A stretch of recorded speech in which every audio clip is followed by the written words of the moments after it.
Open the pod bay doors, Doc. I'm sorry, Dave. I'm afraid I can't do that. What would you do with a brain if you had one? Do? Why, if I had a brain, I could... Miles per hour. I could while away 46, 56 degrees.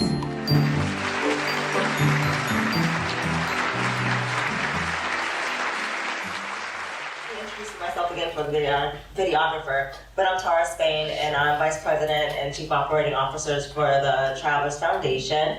Again, happy to be here to host a panel, a moderator panel on women of color in STEM.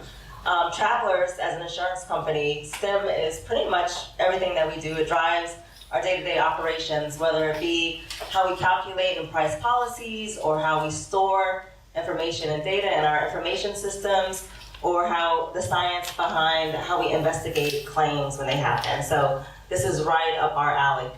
Without further ado, I do want to give the panelists an opportunity to introduce themselves. I'm just going to have you, excuse me, give your names and just a little bit about your role, like 2 seconds about what your role is. Yep. Hi. Yeah. Hi, I'm Leticia Colon de Mejias, and I'm the CEO of Energy Efficiency Solutions. I'm a building scientist and an entrepreneur. I own a few companies in Connecticut, but science is my true love, and it's really the basis behind everything. It touches all of our lives, from the molecules that we're made of, to the air that we breathe, the energy that we use, and I think science is very important, and that's why I'm here today. Hi, I'm Vanessa Cruz. I teach mathematics at Buckley High School in Hartford South Bend. Been there for 11 years, absolutely love teaching math, and I'm really passionate about trying to get more of our youngsters to become teachers. As we saw in film, very powerful when you can have teachers of color in front of you, and that's something we want more of in our schools. Good evening, my name is Carla Gunn. I am an obstetrician gynecologist in Manchester, Connecticut. I have an easy job to be self-explanatory. For babies, I do women's healthcare. I serve all ages from teenagers to older women as well. Hello, Shakira Ramos. I was born and raised in Hartford, attended Trinity College with a degree in mechanical engineering. I currently work at Pratt & Whitney. I started off as an aerothermal engineer. I currently moved over to the business side, working as a fleet manager, overseeing the engines that our customers buy. Hi, my name is Orlene Gay. I am a science teacher in Hartford Public Schools. I've done this for 11 years. My passion is really to get girls involved in science and technology. So over the past 2 years, I have worked with a robotics group at Sarah J. Rawson School, where the girls do VEX robotics, and we have surprisingly done very well. And the girls have really caught to robotics like the water. So I'm enjoying that, but I have to give it up for a little bit. But I do think I will continue to encourage girls in the STEM fields. Good evening, I'm Melissa Strother. I am a mathematician. I work at Travelers with Tara. I'm a senior actuarial consultant. So I'm on the business side where I calculate the amount of money we need to pay you for future claims that you may have. I am very involved in STEM. I'm also a member of the International Association of Black Actuaries. We are committed to bringing more folks to the profession like myself and the women that you see on the panel. So I am very invested in STEM careers. Hello, good evening. Tisha Wiggins. And my passion is flying airplanes. One of many, but that is the most exciting passion I have. Right now, I currently work here at Hartford Brainerd Airport. I develop workforce development initiatives that speak to the needs of an aviation deficit. We have pilot shortage and international shortage and national shortage of pilots. So one of my main purposes for the company that I work for is to develop initiatives that speak to the needs of Hartford residents so that we can fill the need and also find those vested students to return the resources back to the city of Hartford, which is not being done as of yet. I think that should be it. My background has also been in STEM enhancement. One of my personal passions is inspiring and motivating children of all ages to go after their passion and purpose on the planet. And I also do motivational speaking and things of that nature for our communities. Thank you. So as you can see, we have a diverse array of talents and professions within the STEM discipline. So I want this to be more of a discussion as opposed to just the panel talking at you. So I will open it up for questions, and if nobody has any questions right now, then I will ask a few questions. Does anyone have any burning questions that they want to ask to the panelists? Yes. I need to have that mic. You need to just get the mic. Yeah. So we can record it. Oh. You guys can I just thought it might be helpful if you identified what STEM stands for in STEM. Yes, I'm so used to talking about the acronym, so you're right on for asking that question. It stands for Science, Technology, Engineering, and Math. So it's all of the kind of disciplines that fall within science, technology, engineering, and math. Yes? This is for Shakira, actually. So 100 years ago when I was at Trinity, the third world group was just 2 tables in the dining hall. Is there a bigger critical mass now of, minority students who are attending there? Have the recruiting efforts panned out? Or? Definitely, I think it's gotten a lot better. When I was there, we were still at like 8%. I think now it's at 14%. So it still needs a lot more work, but it's getting a lot better. But we also need to work in engineering. When I graduated, the engineering program is still small at Trinity, but out of my class, there was 12 of us that graduated in engineering, and I was there was 2 females, and I was the only one of color. So we got a long ways to go. So speaking of that, in the movie, Catherine knew that she was into math or loved math as a very young person. What was that kind of defining moment for you all in your lives that you said, I want to go into a STEM discipline? And any of you can answer that question. I think that it probably chose me rather than I chose it. I was 5 years old when I decided I wanted to become a doctor. Nobody believed me. I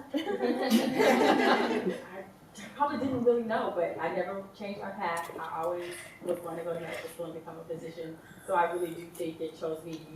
And like you sort of have a calling, you don't always know what it is. I think it's more than one thing, but I really do think that it chose me rather than I chose it. Anyone else want to respond? I'm a very non-traditional learner, so I actually did very poor in school, all the way up on to college. And then when I started college, I really found, actually a professor that kind of explained to me that I was maybe smarter than I realized and encouraged me to go further and really start to dig into data and details. I always was interested in data, but I'm dyslexic, so I had a hard time reading growing up. And as an adult, I learned skills that helped me to really develop myself. So one of the things that I do now is do graphic text. I write graphic text based on science, technology, engineering, art, and math. The STEAM is another acronym. To try and help kids that have learning disabilities understand that science and math don't have to be scary. Not all of us are as lucky to know right away what we want to be. So I kind of stumbled my way around, and my career also found me. It was a compilation of the many jobs that I did to become who I am today. I think it's really important to encourage girls and boys both to dig in and not be afraid if they don't get it on the first time, to just keep trying until you succeed. Anybody else want to respond to the kind of defining moment in their lives? My defining moment came when a professor said to me, "You are going to be a teacher." Even though I was doing a degree in physics and chemistry, and Dr. Jackson would always tell me, "You're always searching for answers. You're going to be a teacher." And that stunned me a bit because I was never ever going to become a teacher. But somehow, she convinced me that I was going to be a teacher. And my first year teaching, I found myself teaching in a way that I was not taught.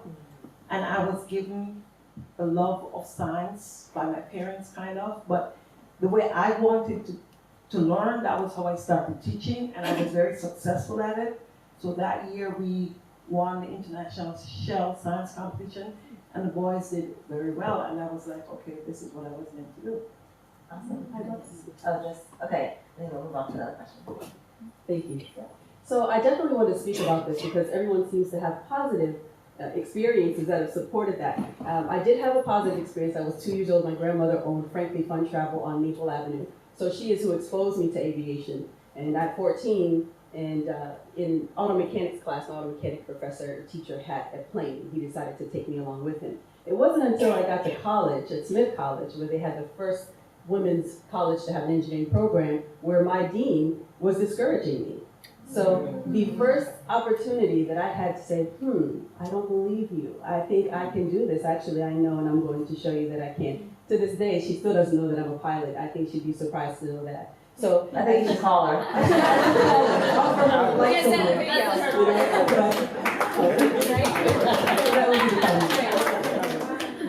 So that's exactly kind of where I wanted to head next with the next question. In the film, just based on the time it was, we know that there were a lot of obstacles, right, with women of color being in these fields. But today, there's still a stigma. We heard Shakira talk about being the only woman of color in her program at Trinity. What are the obstacles that you guys have faced? Leticia, you talked about your learning disability. Are there other obstacles that you guys have kind of faced, and how did you overcome that, either in school or in the workplace? This is a very interesting question and very timely at this time in America. But I do a lot of work now working with writing legislation related to science and energy. And I'm at the Capitol, 3 days a week, and I'm often the only person of color in the room. And I think at this point in my life, it's discouraging to be in rooms where decisions are being made and not have these people with me. I would love to have more people of color that are intelligent, have degrees, or just are brilliant minds, helping to make the decisions that are shaping America and our policies and laws. And that's still difficult for me today, to walk into the room and be the only person of color, and often the only woman in the room as well. So I've got to take both on. And then it's interesting because whenever there's a question that refers to anything related to urban or minority populations, people look at you and say, well, what do your people think? Because you're the representative. As if I could speak for all people of color. So it's fascinating that in this day and age that type of conversation still exists, but this is the nation we're living in, and so it's important that we continue to have these conversations and help people to rise up and know where the meetings are and be in the room where those decisions are being made. Any other obstacles? I can concur with most of what she said, but my biggest obstacle was when the students in Hartford look at me and tell me, oh, you must be a sub, black people don't do science. Yes. Yeah. There's that stigma. Lived with me for the past 11 years. Yeah. You must be a sub, black people don't do science. And sorry, yes, please. How do you as a teacher at Hartford respond to that? How do you deal with that enormous problem? And where does it come from? Loaded question. I'm not sure. I'm not sure because I did not grow up in Hartford, so I cannot speak to that. But the first thing I did was I went home and I cried because all my science teachers were black. So I had to read Ruby Payne, Culture of Poverty, and I literally did an entire degree in understanding urban thinking, poverty, to understand where all of this was coming from. Now that I understood it, okay? But how do I work with this? That was a question. Right now, I'm a part of 4 different interdistrict grants. I raise trouts in the classroom where I work with kids in Meriden, all over the state. Trouts and salmons, I bring kids out and we do a program where we look at renewable energy with UConn. We get to work with kids in other districts. And I do a VEX robotics program with another district, and I also do I do VEX and I can't remember the other robotics program right now, but I do First Lego. So I'm always taking kids outside of Hartford and allow them to express themselves, to see that you are smart. There is nothing wrong with a black person doing science. Yeah, I'm just wondering if, kind of piggybacking off your question, like how do you get over that? Is it that, if it's not being taught in the schools, how do you empower parents to understand that exploration and play is science? How do we do that? Like, how do we move the needle on students really seeing science and STEM related fields as something that's viable for them and that they can see themselves in it. I think what you guys are doing is so important, and you know, going out and speaking in schools and doing some of the work that you're doing with youth, totally important because you're exposing them and showing them images. But how do we empower parents to do that? I love that question, because you'd be absolutely surprised what children receive if you expose them to the industry, expose them to the opportunity. I worked with Barrington Irving with Experience Aviation. He was the first Black person to fly around the world, and that was my entrance into this field. By doing a summer camp of 30 children, I'm sitting in a room with 30 children, I'm teaching them robotics and rocketry and, you know, the fundamentals of flight training. They, nor their parents, had no idea that they would be so excited. They actually forego recess and lunch because they wanted to stay with me to continue. So I think that is one of the key things, is exposing the children, paying attention, and have parents who are vested in their future and willing to make the sacrifices necessary to help them with their passion in the STEM field, or any field, honestly. Any other questions from the audience at this time? Yes. Microphone. I can speak loudly. It's on its way up. Hi, I'm a STEM coach in an elementary school, but I'm concerned about the shift that happens after they leave elementary, where there's a real fall off from girls continuing in math and science. They're very excited and passionate when they're very young, but how can we address that shift away that happens in the teenage years with girls in science and math?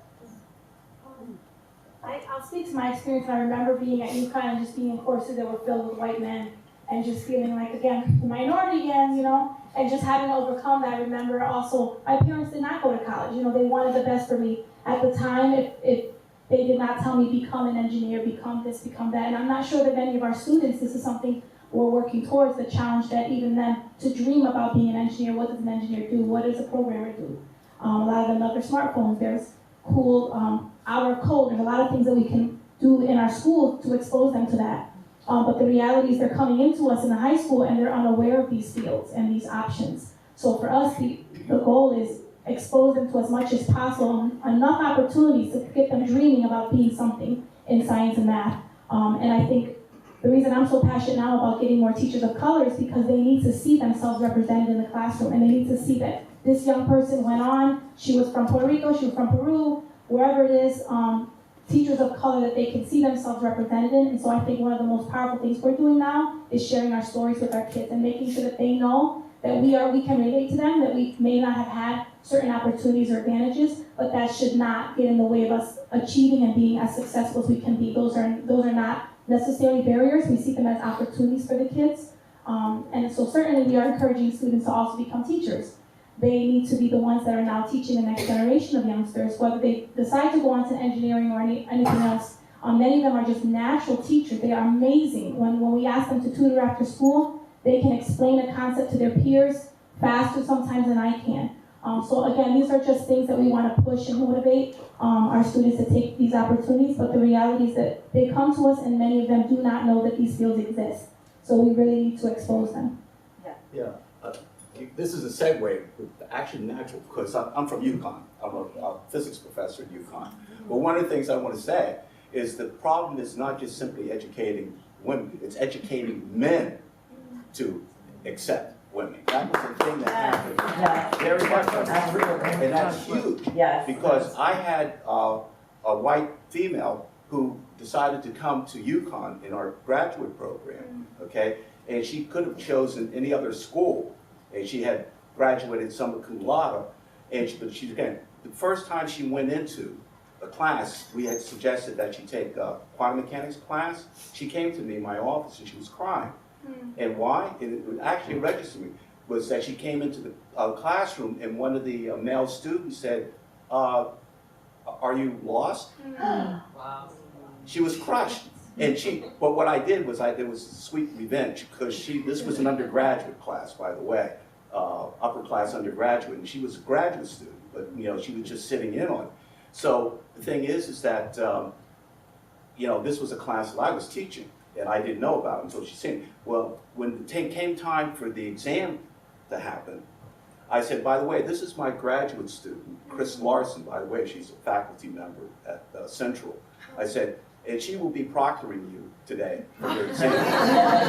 But the other thing I want to say is that UConn is being very proactive. Yes. And one of the things that I was very pleased of, is that the new department head at the University of Connecticut, please, Dr. Nora Barra, found out about this. She decided to support this. That's right. So I'm also a minority, maybe not of color, but in physics it's really very hard to have women in physics. I was hired as the head of the physics department, and I have a great relationship with Ron. I learn a lot. And so what I'd like to say is that we have a lot of programs nowadays that are tailored in order to increase the number of minority in physics in particular, because this is what I do, but in STEM fields in general. So UConn is trying to be proactive. We have a lot of outreach events that we do at schools, and so we would love to know the name of your school so we can come and, thank you. So I don't know if you've heard me or if I should repeat. Did you hear me? Yeah. So what I'd like to say is that we have a lot of outreach programs that we do at schools in order to expose the children to what you just said. Just entice in them the wow and the excitement, and they always are very much excited, and we just need to expose them and continue exposing them. We also need the teachers to tell the girls and the boys and the people of colors that all fields are open to them. And so basically we need a multifaceted approach to allow all of the kids to be pursuing their dreams. And so we at UConn would like to play this role with the schools. And so if some of you are teachers, would like to bring your students to us, we'll be more than happy to make tours to our labs, have them see our lasers, and just get them excited about the STEM fields in general. Thank you. Thank you so much for that. So speaking of making STEM exciting, because I do think that's part of it. I think a lot of people don't see STEM as an exciting career option. And so I'm looking at Shakira, and I'm also looking at Melissa. I'm going to go pick on Melissa right quick, because she's an actuary. How many of you know what an actuary is? Oh, that's good. That's why she's running Connecticut and then showing But if you go around the country, I bet you won't find a lot of kids that know what actuary is. What do you tell people about your profession to get them excited about being an actuary? Because I know you're involved in some programming with young people. What do you tell them? Besides the money? That's key. So part of being an actuary is, the problem with, I wouldn't say the problem, but the obstacle we face with becoming an actuary is it's just not a one and done thing. So you just don't get a degree and move on. It's a degree in blah, blah, blah, blah. 10 exams. Right? So, I mean, it's one of those where it's career advancement. It's one of those where you promise or you can promote that you'll probably do well once you get into the field. So it's not something where you're going to go in and you're going to have these mundane assignments. Your assignments are going to be pretty good, pretty solid assignments. You're going to get the exposure. You're going to get paid for doing it. You normally go into a program where you're with a group of people like yourself, so you build relationships with your class of students. So you continue on in that field with relationships that you probably wouldn't have built if you had gone into a company on your own by yourself as just an employee. So there are a lot of different things that when you think of, oh, I gotta take 10 exams, there's more than just 10 exams. You could possibly run an insurance company one day. So I mean, that's one of the things that we sell, but it is a tough career, but it's still fun a little bit. And Shakira, I'm gonna ask you because before the movie started, she was like, oh, I'll be on my way to Singapore for 4th of July for me. Tell us a little bit about what you tell people about your job and how exciting it is, and that you get to travel the world and go see all these amazing places. She's never in the country. I'm never in the country. Thank God for my job. I have a very great job that I get to tell them I get to build engines for airplanes, and because of those airplanes, I get to go travel the world. As my job as a fleet manager, I have to make sure our customers, which are airlines, are happy with our product, which is engines. So I get to tell and share that with the kids, and I get to show them pictures, which is great and it gets them excited. I think the most important part is hands-on and showing them pictures and videos. I do a lot of outreach in the school systems, and I always bring them videos of the engines and the airplanes, and they're at all times. I think the word engineering is always confusing for the kids and gets scary, but if you tell them, oh, you could possibly build the next Nintendo or anything with your smartphone, they're like, okay, you got my attention right now. And that allows us now, the technology is helping us get kids aware of what's going on, and that engineering can be cool. Not like back in the days, but, and just from my experience, I know everybody talked, was I actually had no idea I wanted to be an engineer until about my senior year in high school. And it wasn't until my physics teacher is the one that pointed it out to me. She said, you know, I thought I was gonna be a teacher because I come from a long history of teachers. And my physics teacher came to me and was like, you're really good at math and science, you really should try engineering. And I had no idea what engineering was. I went to my parents, they had no idea what engineering was. We didn't have role models in our community who were engineers, so there wasn't anyone I could talk to them about it. So I definitely think we need way more role models, and that's why I make it a point for myself to get out there and get to talk to kids at a younger age so they can start seeing role models and say, hey, if you've done it, I could do it too. Great. So we're running out of time. We have, I think, room for maybe one or two more questions. Looks like there was a hand. Was that you raised your hand? Okay. We need the microphone. Oh, thank you very much. First of all, I'd like to say thank you very much for being here. This is awesome. When you look at the state of Connecticut, 93% of the teachers are white in the state of Connecticut. Only 7% are teachers of color. And when you look at the movie was very profound. But when you look at the historical context of the movie, it takes place during the height of segregation. And many of the people who were actually in the computer class, majority of them attended their undergraduate degree at predominantly black institutions. So it shows, and they went to predominantly black schools in elementary and secondary as well, right? So it shows that there was a connection during segregation where a lot of blacks came out of there who became scientists and educators, and that's something that was definitely there, and that passion that was there within those communities. And that's still happening. And if you look at the historically black colleges like the Mejias and Morgan State Universities, the Hamptons, the Howards, they're still putting out black professionals in the STEM careers at higher rates than white institutions. Right. So the question I have, and thank you very much for that. Yeah. The question I have for the panelists here, and for teachers and everyone else who are here as well, and nice to see you, Mrs. Hay, is that when you look at teachers now who come into urban districts, because when you look at the state of Connecticut, we have 160 towns, and 9 towns where all the minorities are concentrated. Okay, we're not going to get into the historical context as to why that has happened and occurred in the state, right? But the reality is 9 towns are where all the minorities are concentrated. And you have a lot of white teachers that come into these districts who are originally from homogenized communities. And then they come in, and then they have sort of in the beginning maybe high expectations, then they lower their standards based on issues that we see. What do you think we can do in order to address some of these issues so that we can help teachers navigate and uplift our students so that they can strive to become mathematicians and pursue careers in STEM instead of having low expectations of them? So, I'm going to hand this over to Dr. Ingrid. Oh, geez.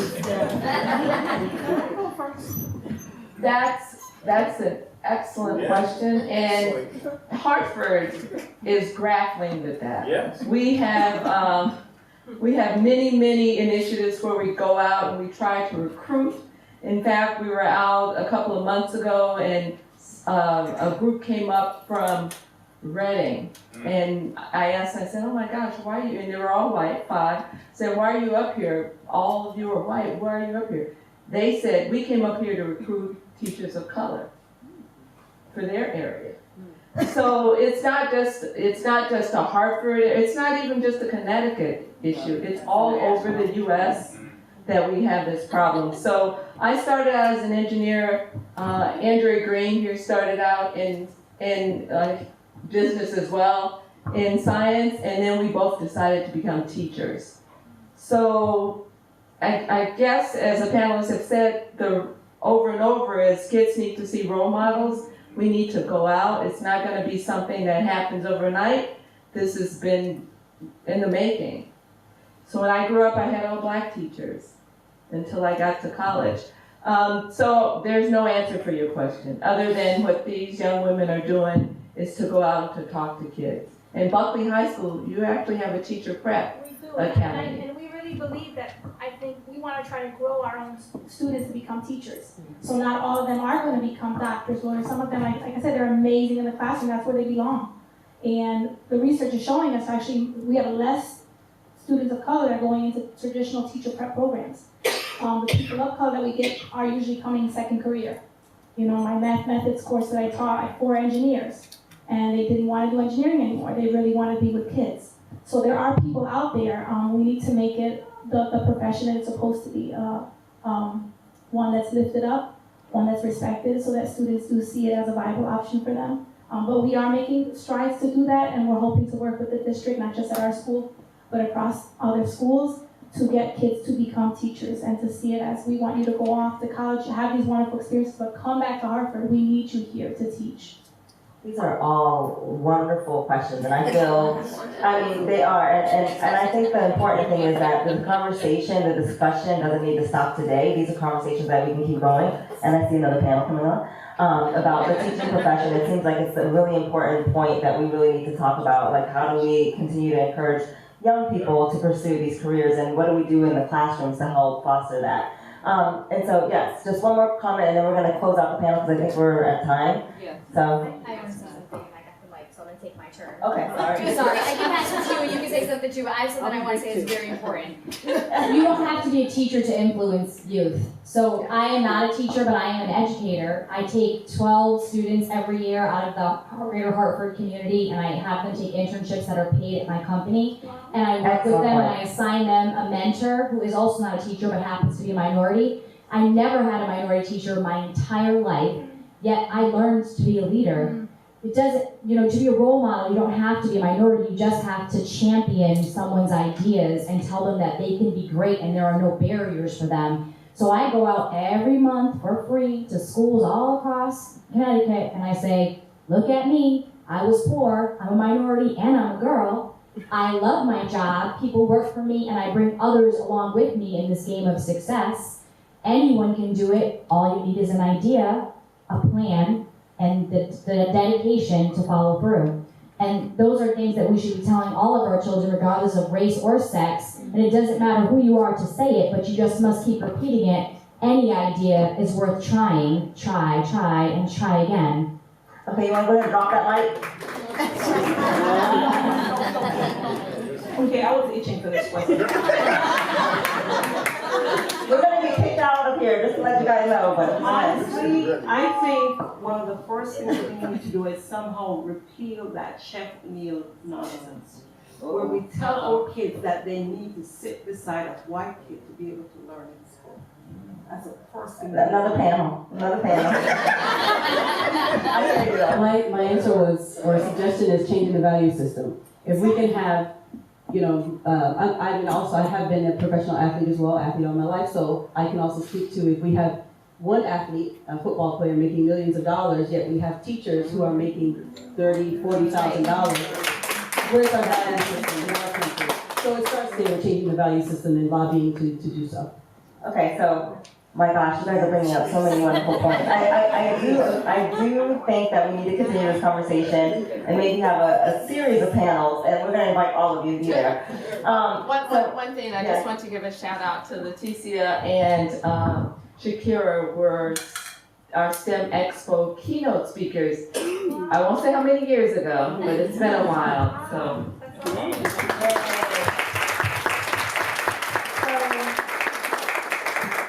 I have one question left, and it's rapid fire. Means one answer. Rapid fire. We've talked a lot about role models, and one of the quotes, and it's not a direct quote, in the movie that really struck me was when Dorothy was waiting for her promotion, and the other two girls, Mary and Catherine, had already kind of gotten their promotion. She said, well, progress for one is progress for all of us. And so that really struck me. So when I think about that, I think about it being kind of like, who are the trailblazers? Who are the people that kind of you see as a hero that kind of, I guess, set the way for you all to walk through the door and pursue this? Who is that one person? And it's rapid fire, so I'm gonna give you 2 seconds to think. Wow. Ready? Go. Go. I'll give you two, Bessie Coleman, and one of my mentors, Dr. Sheila Chamberlain. She was the first African-American female counterintelligence fighter pilot for the Armed Services. And Bessie Coleman, who was the first African-American female in this country, who had to go to Europe to get her licensure in order to fly here in this country. Good, good, good. I'm gonna go with the obvious, my mother. She's a successful businesswoman. She was the one that Aww. held it down. She was the breadwinner. She did it. So I'm gonna go with her. My eighth grade language arts teacher who had me stand in front of the class and spell characteristics 15 times until I would also go with my mom. She instilled the importance of education. Yeah, definitely have to go with my mom because she's my biggest supporter. I think support, no matter where it comes from, your mom, your maternal figure, the people in your life, your teachers, of course, that support is what propels you forward. Absolutely my parents, but also my church community. I wouldn't be here today without their support. Two for me. One is Maria Sanchez. She was my aunt. And she was my aunt. She ran a candy store here in Hartford. She sold news and she did a lot of political things. Because she did not speak English very well and she was not a very attractive woman, I found it fascinating how people would follow her. And I thought that was a beautiful thing. My father, because he always said to me, work smarter, not harder. And anything they can do, you can do too. Don't let anybody tell you any different. So he used to say, oftentimes when I was a little girl, we'd go to the store and you ask for something and someone would say, that costs this much, as if we asked the price and not to see it. And I remember as a small child thinking to myself, one day I'll be able to have whatever I want, and I can't wait. And that day's now. Every time I buy something, I think about that. I think of my father saying to me, you can have what you want. Don't let them tell you any different. And I think that we can all do that for someone in our lives. To say, yes, you can have what you want. May take you some time, may take you some effort, but as long as you want it bad enough and you're willing to work hard enough, you can have it. Nice. So let's give a round of applause to our panel. We are amazing, inspirational women, and so grateful for you guys being here and sharing your experiences and your messages. I'm overwhelmed right now. I'm very inspired. And you guys heard the message. The message is very clear. Parents, you guys have a lot of influence over what happens with your children, which we all know as parents already, but I think that goes to show, and the answers that they gave around parents really goes to show how much influence we have in the path that our children take. And so let's inspire them to explore and do research, and maybe we'll end up with some more people on the stage in STEM careers. Role modeling and kind of modeling the way and just exposing kids really is the key to getting more people of color, women of color too, in this industry. So with that, I'm going to close it out. And thank you all for coming and hope you enjoyed tonight. Thanks.